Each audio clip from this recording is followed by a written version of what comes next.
Pemirsa, Anda masih bersama kami Daman Saku yang mengangkat tema tentang mengendalikan hawa nafsu. Alhamdulillah telah terkumpul beberapa pertanyaan yang insya Allah ini juga mewakili pertanyaan-pertanyaan pemirsa yang ada di rumah. Pertanyaan pertama akan disampaikan oleh Ibu Siti Halimah yang akan dijawab oleh Babe Haikal. Silakan.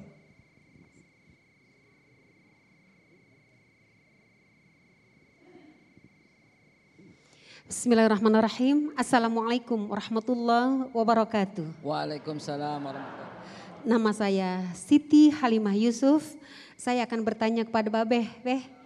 Ya, bagaimana cara mengatasi atau menghadapi anak-anak, cucu dan keluarga yang sulit istiqomah dalam ibadah, terutama sholat 5 waktu, mengaji dan ibadah-ibadah yang lain agar kita tidak emosi dan amarah yang sangat meluap. Terima kasih Babe. Wassalamualaikum warahmatullahi wabarakatuh. Assalamualaikum warahmatullahi. Ini pertanyaan keren ini ya Bebe. Silakan Bebe. Keren, ya Allah. Ibu, jawaban saya begini. Misalnya nih ada 2 anak ya. Anak pertama, anak kedua. Udah jam 9 malam dia masih pegang handphone aja ya. Terus ibu bilang, udah berhenti. Sikat gigi, wudhu, membayang witir, tidur. Ayo. Yang anak pertama langsung bangun. Anak kedua masih pegang handphone. Yang mesti diperbaiki yang mana? Jawab. Anak pertama apa anak kedua? Kedua, salah. Yang mesti diperbaiki emaknya.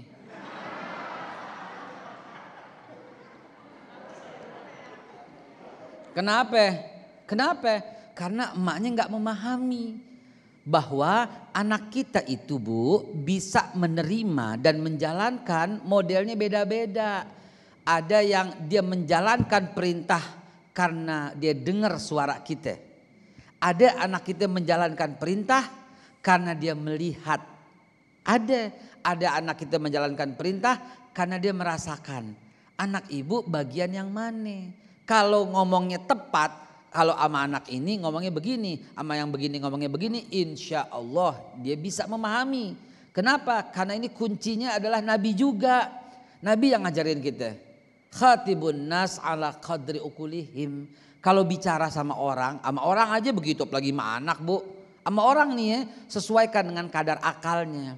Ternyata dalam ilmu psikologi, anak yang pertama begitu dengar langsung jalanin, dia itu anaknya auditori. Dia mencerna, menjalankan apa yang didengar.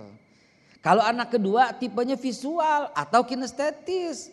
Dia menjalankan perintah, dia memahami kalau dia melihat atau dia dipeluk dulu, dirangsang. Jadi anak kedua bukan disuruh, tapi diajak, yuk sholat bareng ibu, sholat bareng mama, sholat bareng nenek gitu. Karena dia tipenya mesti disentuh baru terasa.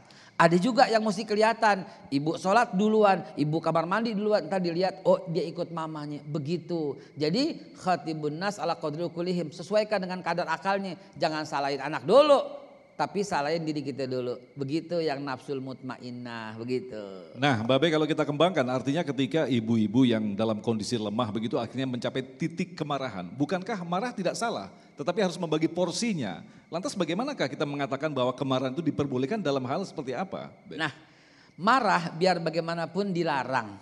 Rasulullah SAW yang sampaikan ketika seorang sahabat datang, ya Rasulullah ausini, ya Rasulullah nasihati aku.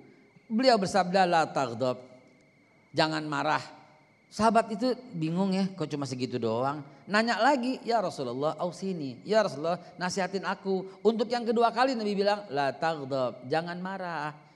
Bingung lagi, 3 kali, ya Rasulullah ausini, ya Rasulullah nasihatin aku. 3 kali juga Nabi bilang apaan?